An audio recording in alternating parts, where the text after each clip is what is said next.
Hey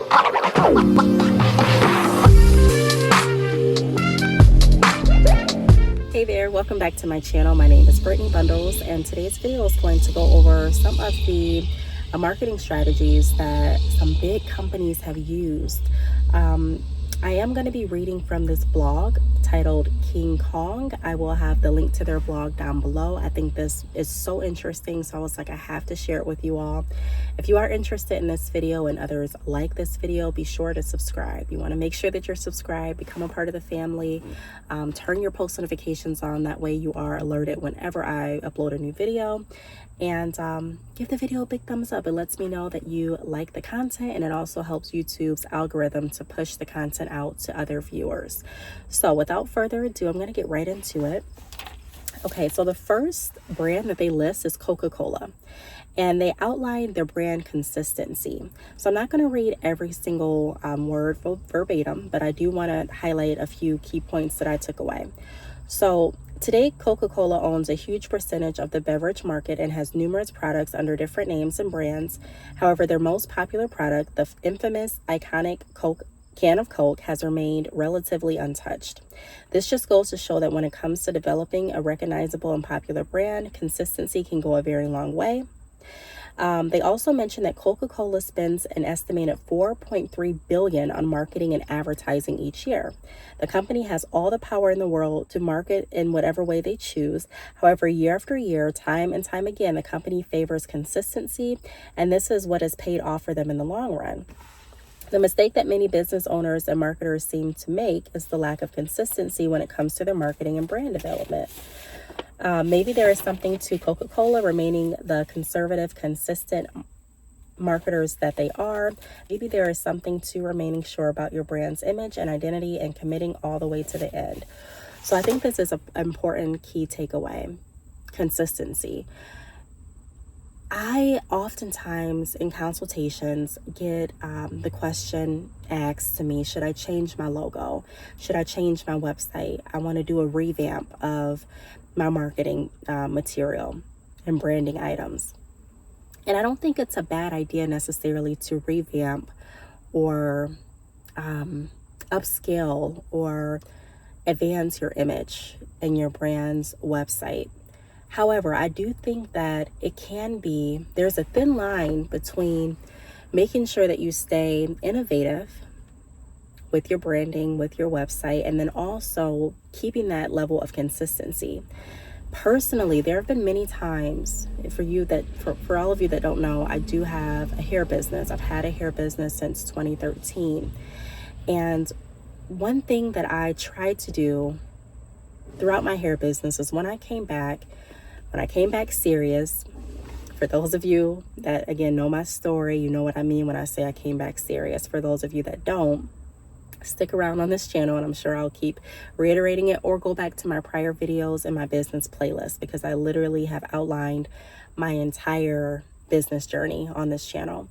But I knew that I wanted to remain consistent. So there were times that I saw different logos and different brand images, and I'm like, you know what, I'm going to go ahead and just change my logo.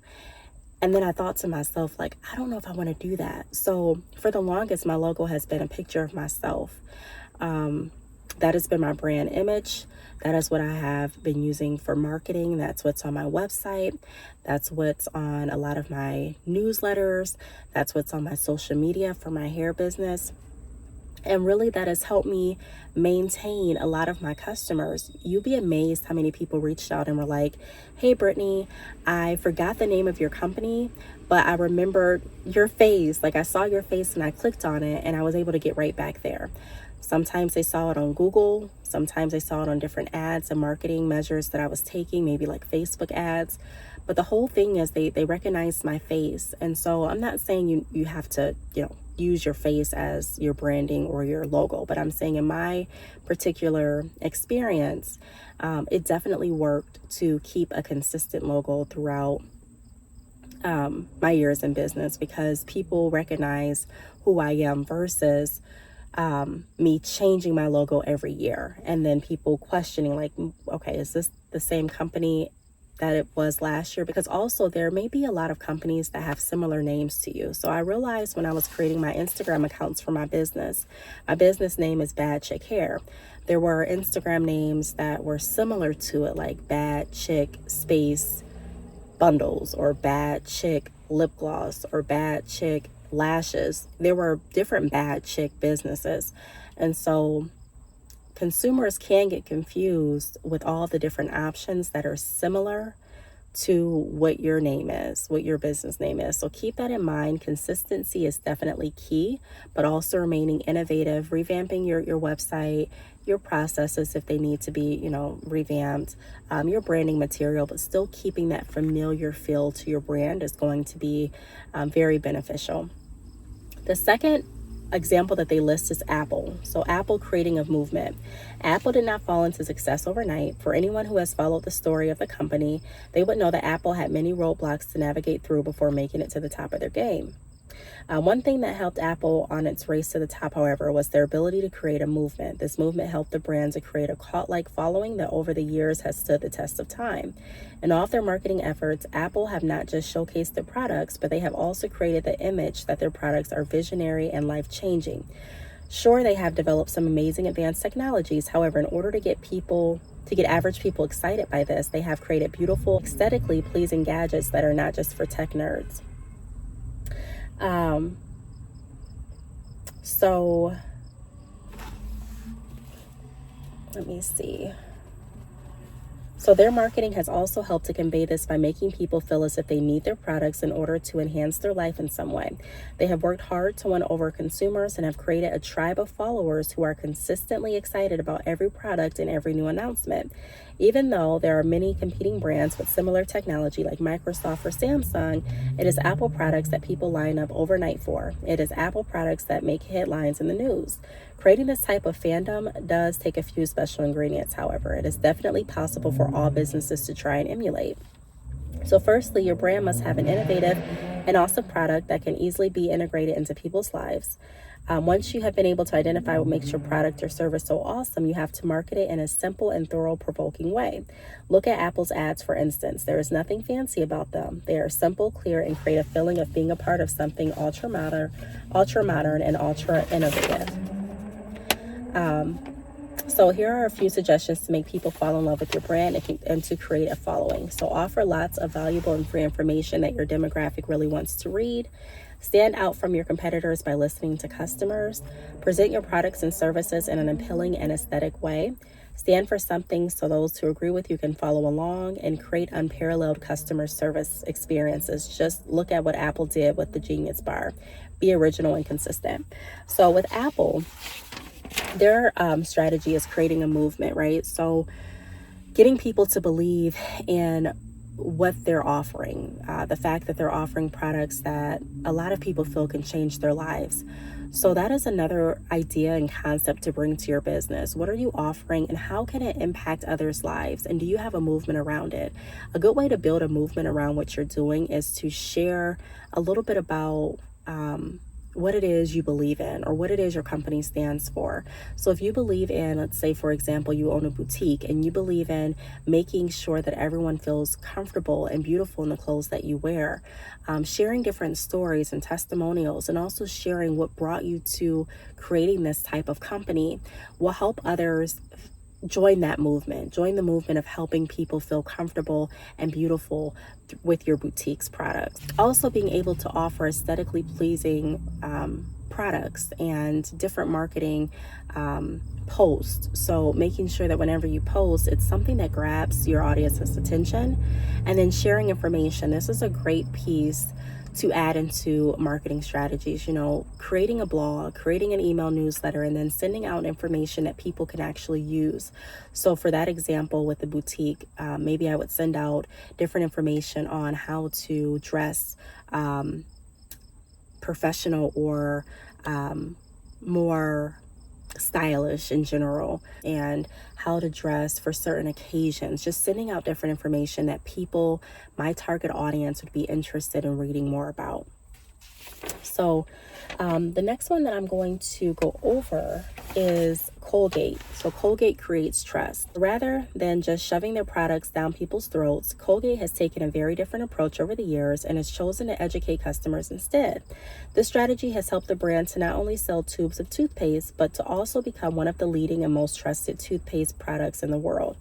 In marketing, there are a few ways to promote trust, but nothing is more effective than educating customers and proving just how your product can work to benefit your customers.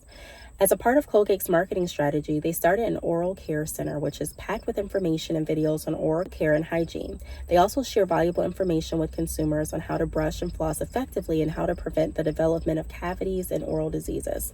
This strategy may seem obvious for a toothpaste brand, however, any business can adapt this strategy and make it work for them.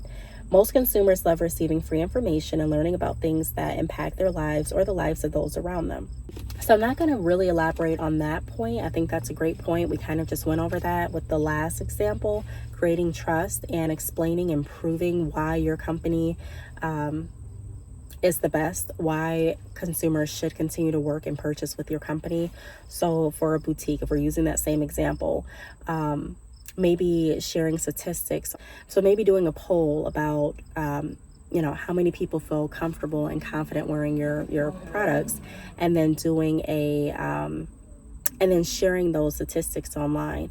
So showing and proving to the public that this theory, what my brand is doing, our concept, our movement is actually working, is a way to create more trust within the community and for your brand. When I say community, I'm not just referring to like your local community. If you're an e-commerce business, I'm referring to your network of business.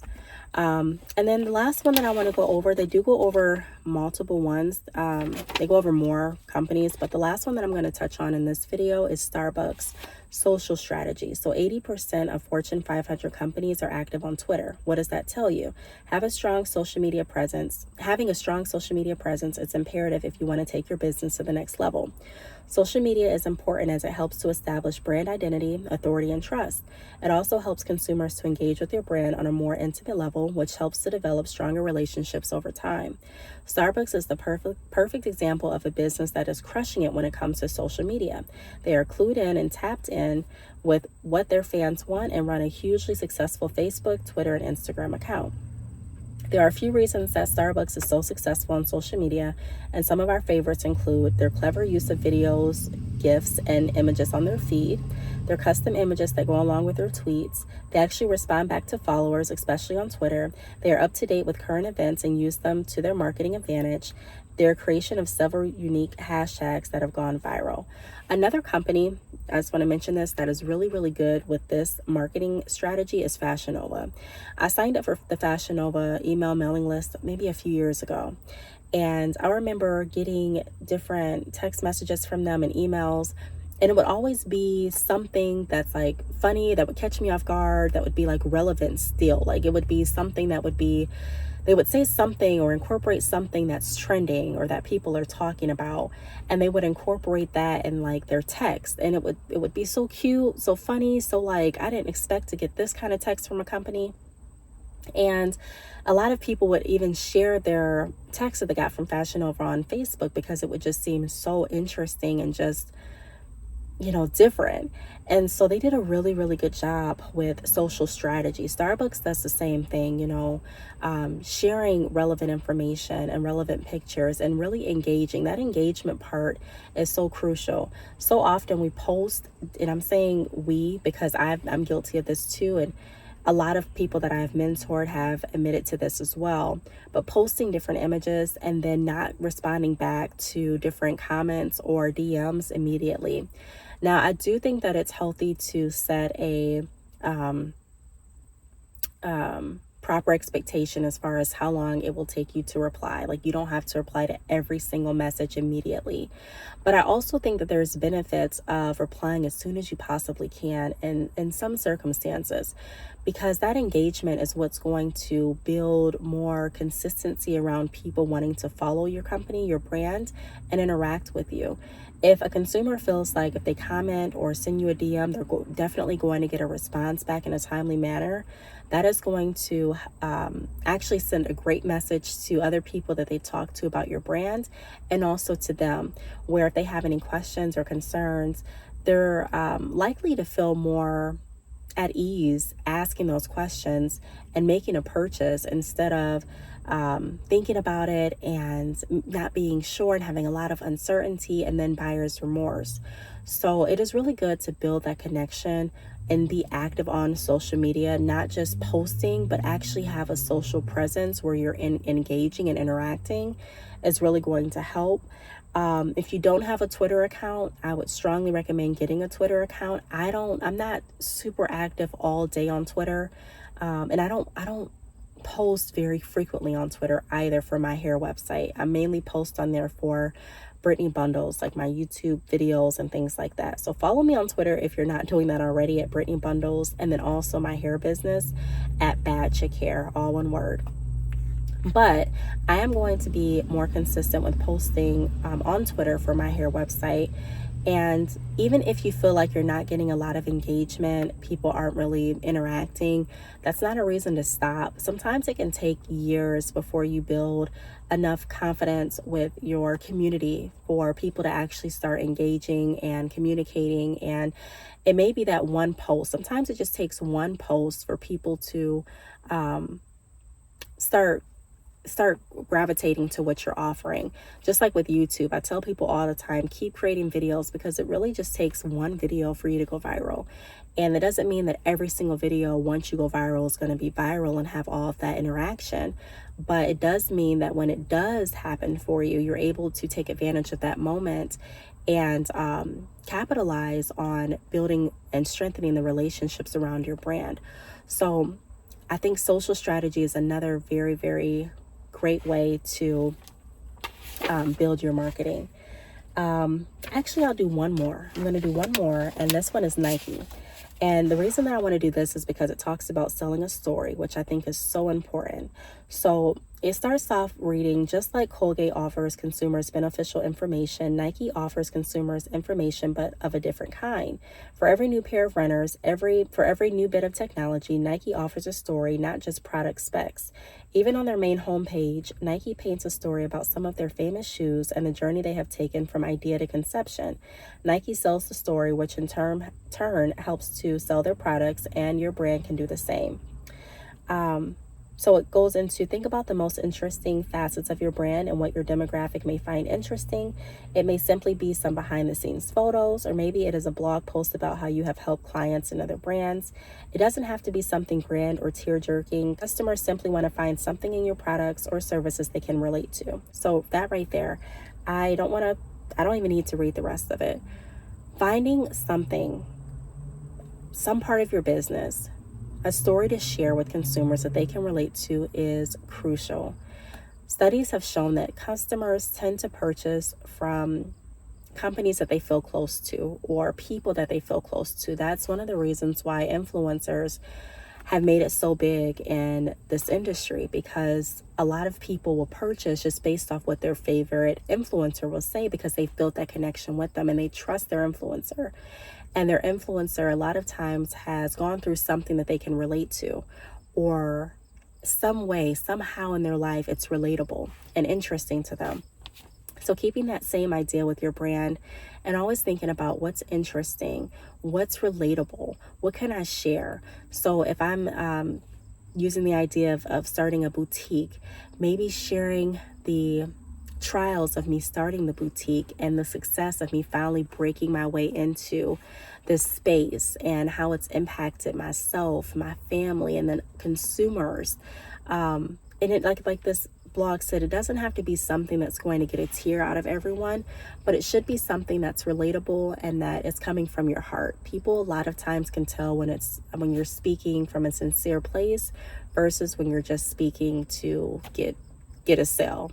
So I really hope that this video helped. Again, I am going to link the exact blog article down below because there are some other marketing strategies that I didn't go over in this video. Again, this blog that I'm reading from is King Kong. I really thought this would be interesting and really cool because I like finding out what other companies have used and what works for companies and what doesn't work so well for companies, and kind of just putting our minds together to see what's going to be the best route for our individual businesses. I think it's so fascinating. If you have any questions, feel free to leave them down below. If you have an idea of a video that you'd like me to create, be sure to leave that down below as well. Thanks so much for watching, and I will see you all in the next video. Bye.